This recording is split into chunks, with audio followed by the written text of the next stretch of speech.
Magandang araw sa inyo mga kasama. May tanggap tayo ngayon welding machine. Easy Weld ang brand.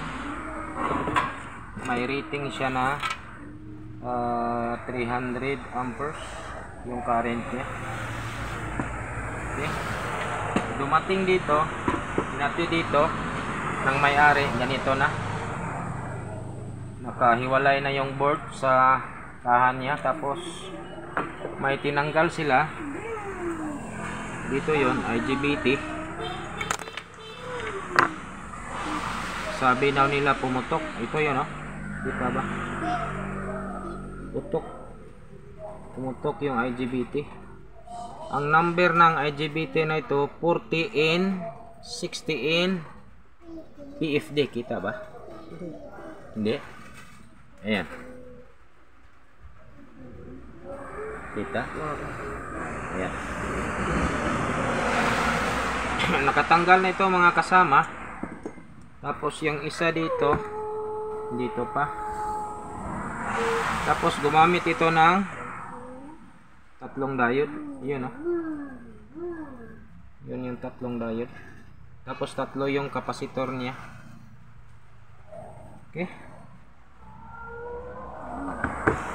Ngayon, ang una natin gagawin, since nakatanggal na ito, check natin yung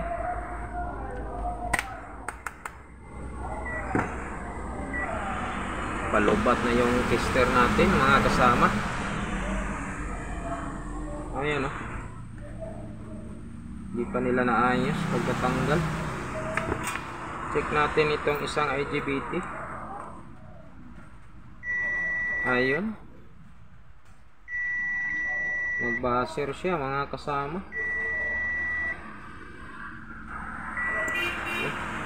Tanggalin natin ito. Tapos after natin ito matanggal, i-check natin ulit kung shorted ba talaga. Pero since putok na itong isa, I'm sure shorted ito. Itanggalin ko muna ito mga kasama.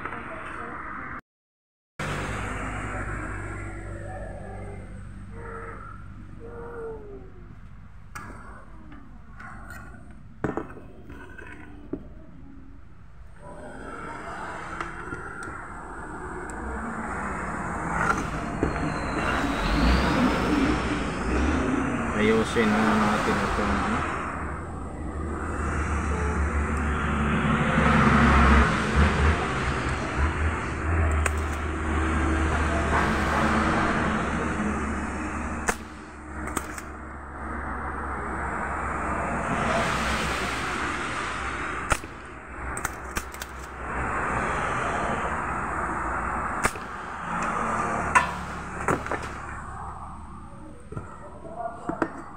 Yan, tanggal na natin yung isang IGBT.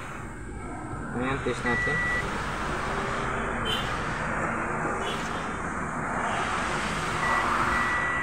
Ayun, shorted mga kasakit. Ako yung tester.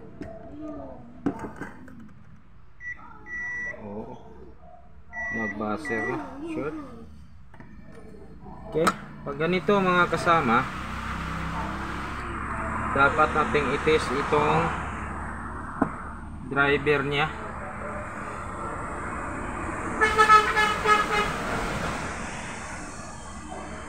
Tapos yung itong driver transformer niya, check natin ito kung may signal ba galing sa control board, kasi ito yung control board niya. Control board papunta dito sa driver transformer niya. Check natin. Okay,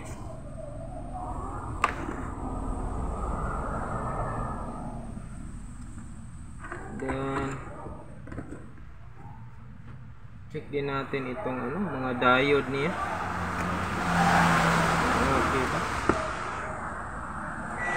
Tester natin, halos di na makita mga kasama.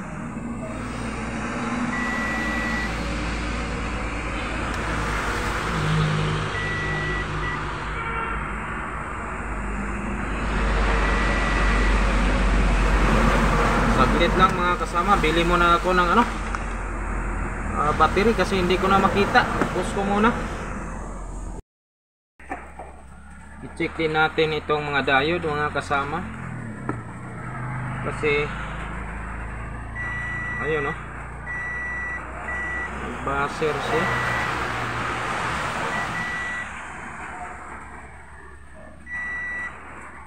Grabe ang sira ng welding machine na to.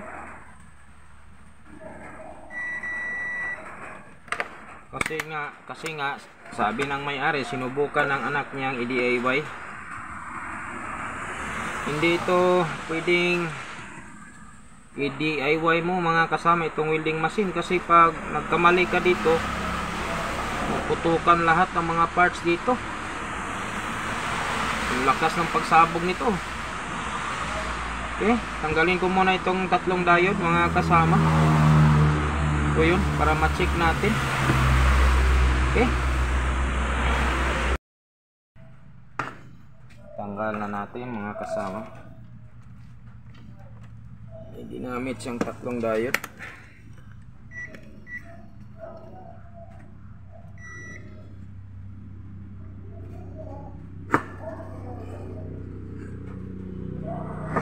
Ayusin natin kung saan pa.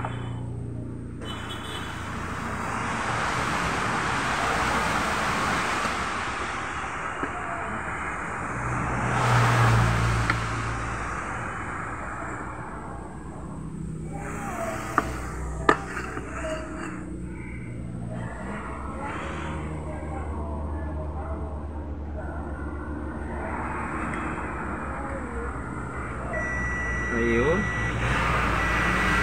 Ayun, no? Kita ba? Ito. Nag-short yan.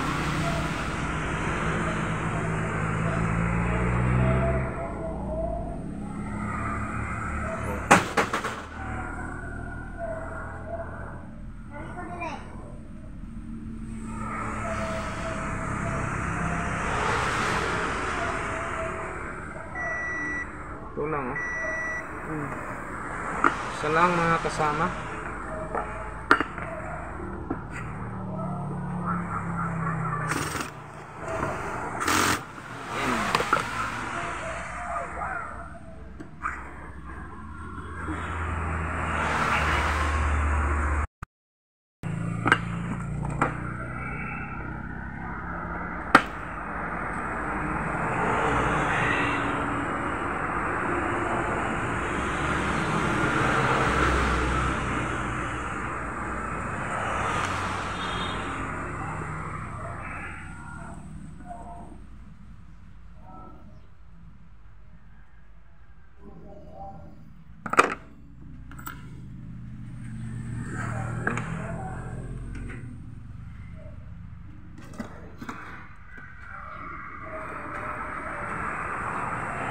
Daming sira mga kasama.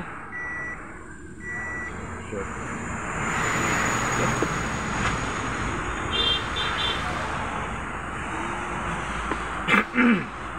Excuse me.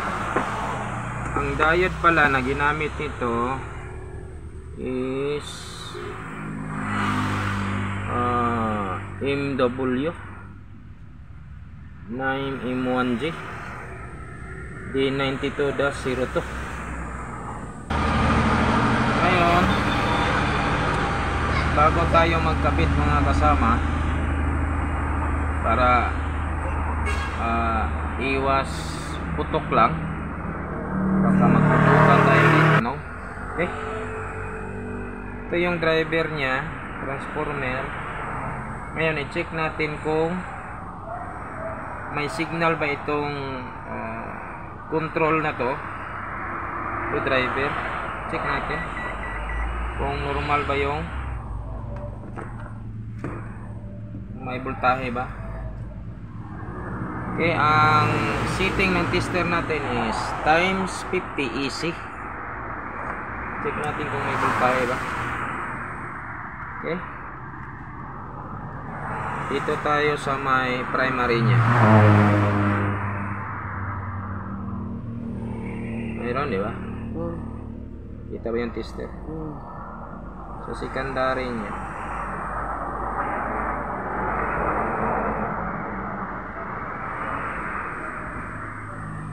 Ayan. Mayroon. Okay.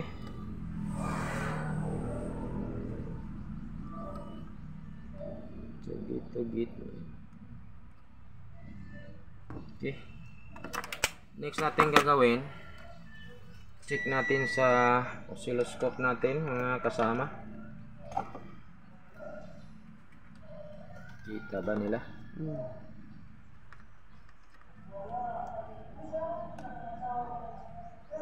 Dapat ma-check natin kung may signal ba.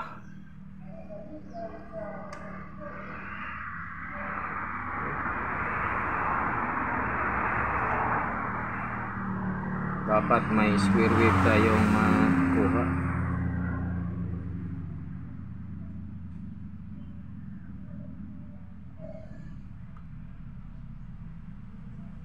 Ayan o.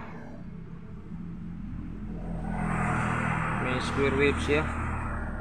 Okay, sa secondary.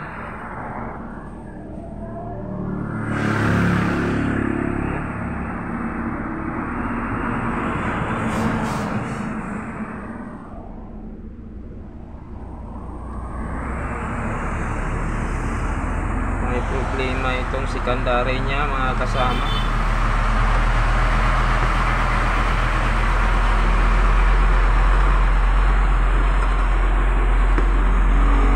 Dapat ma-check natin ito.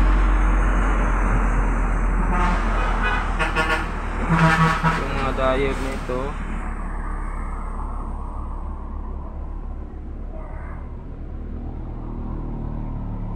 Okay, saka itong mga resistor niya. Okay.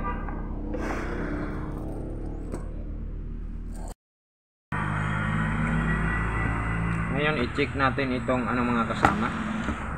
Itong driver transformer niya.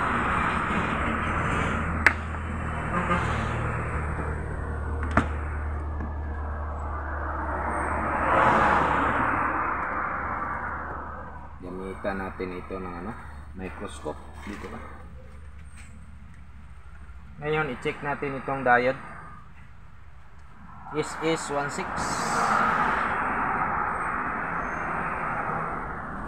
Ito pala yung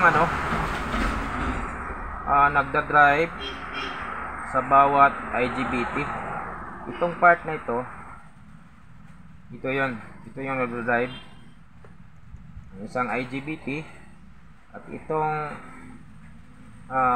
grupo na to, kita ba? Itong grupo na to, ito yung nagda-drive din sa kabila. Dapat ma-check ito bago tayo maglagay ng IGBT, kasi based sa oscilloscope kanina nung na-check natin, medyo siya, wala siyang accurate reading, wala siyang walang square wave na lumalabas. Mayroon man pero mawala, di ba? Ngayon check natin itong diode, itong SS96, no, SS16. Check natin. Naka-diode mode tayo mga kasama. Tingnan mo yung tester.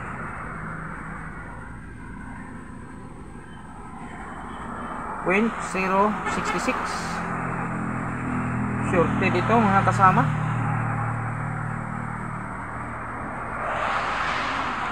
Ayan magkabilaan ang yung reading niya. .066 short na to. Ngayon check natin itong 30 ohms 30 ohms na resistor. Tingnan yung tester. Ayan, good ito. Itong 5.1, check din natin ito. 5.4, okay lang yan. Tapos itong kapasitor, tanggalin natin mamaya. para ma-check din natin. Dito tayo sa pares mo, itong kabila. Diode mode tayo ulit. Check natin itong diode.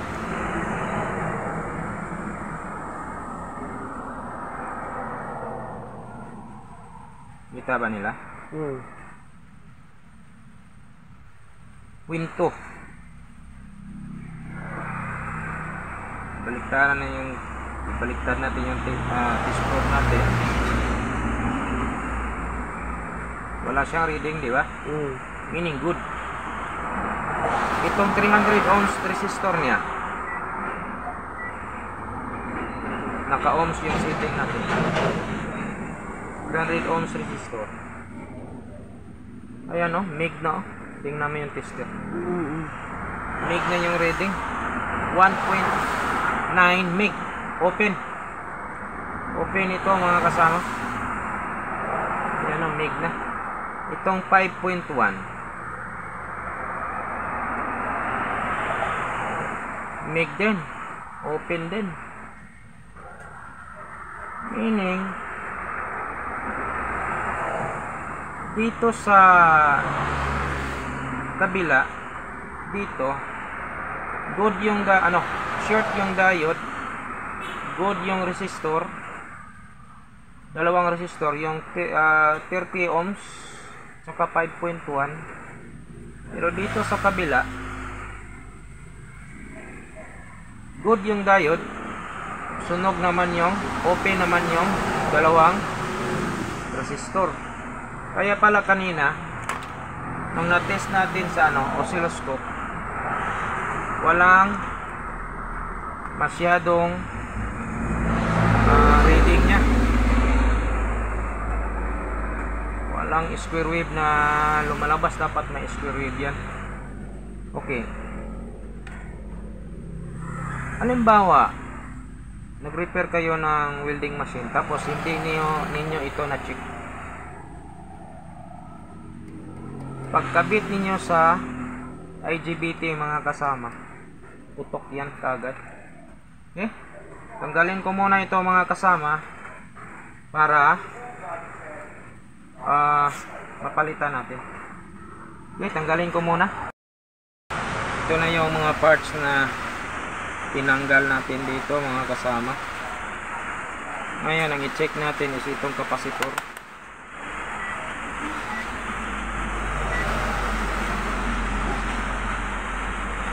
Safety capacitor. Gumamit siya ng tinano. Kita ba? Tinano.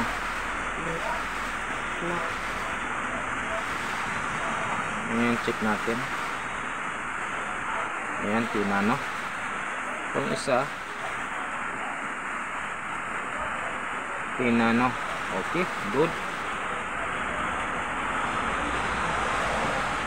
Diode. Tingnan mo yung tester. 0.2. Diba? Baliktad natin yung test probe natin. Okay siya. Itong isa, binunot ko kasi itong good para ma-compare natin. Itong isa, 0.2 din.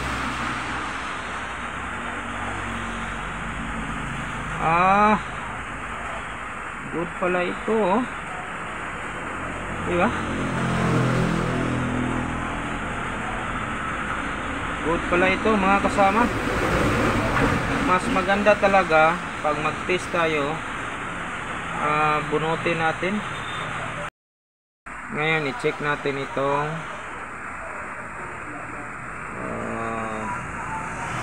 300 ohms. Tingnan yung tester. Wala na mig. Open talaga siya mga kasama. Yung 5.1 open din. Mig. Okay. Ang papalitan natin dito ngayon is yung dalawang resistor lang mga kasama. 30 ohms tsaka 5.1. Okay, hanap muna ako mga kasama.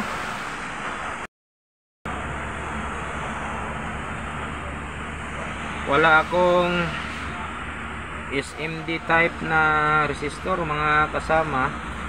Naubusan na kami. Ito na lang. Check natin ito. Ayan, 30 ohms.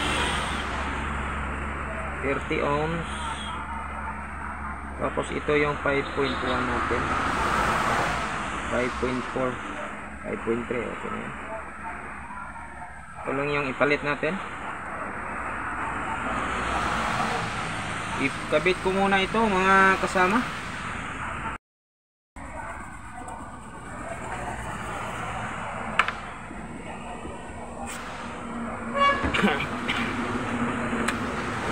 Natapos na nating nakabit mga kasama. Pasensya na kayo sa trabaho natin. Okay. Ito yung dalawang resistor na pinalitan natin. Since wala na tayong SMD type, ito na yung ginamit natin. Itong isa, kita ba? 300 ohms ito 5.1. Ngayon, i-test natin ito. Test natin ulit sa tester at saka sa oscilloscope. Ayan, plug natin. Ayan, lumagitik na yung relay. Naka times 50 AC tayo.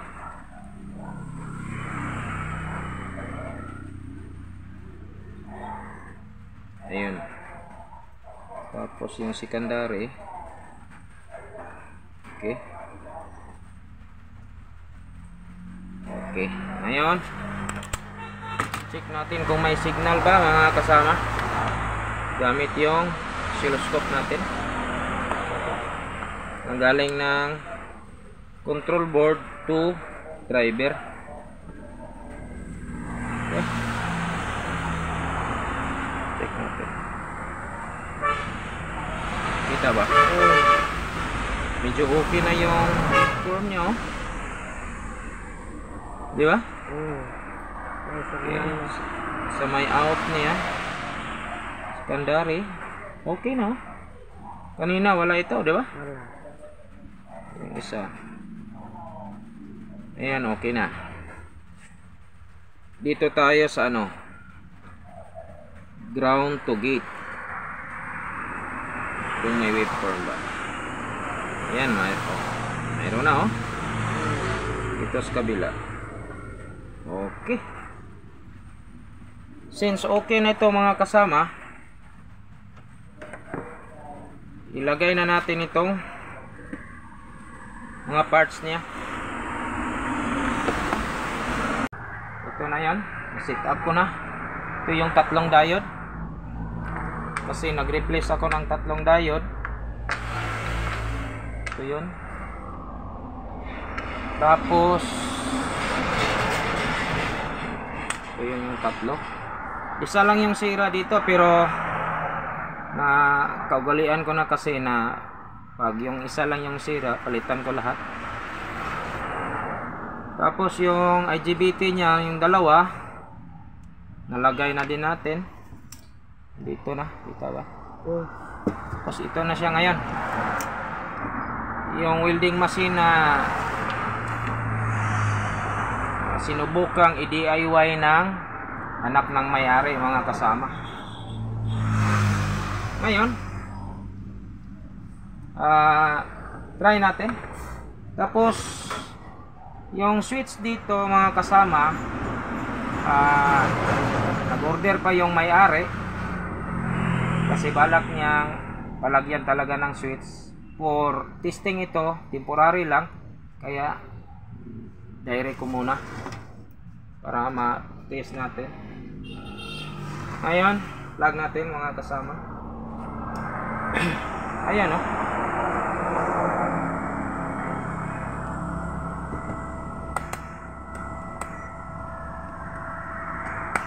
Test natin. Naka DC volts tayo. Check natin yung out. Ayan, no? May 55.9 volts.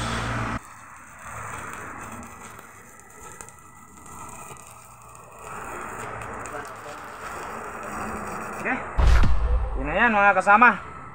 Kung nagustuhan nyo ang video na to, paki-like, subscribe, pahit ng notification bell para updated ko kayo sa mga next video ko. Salamat mga kasama.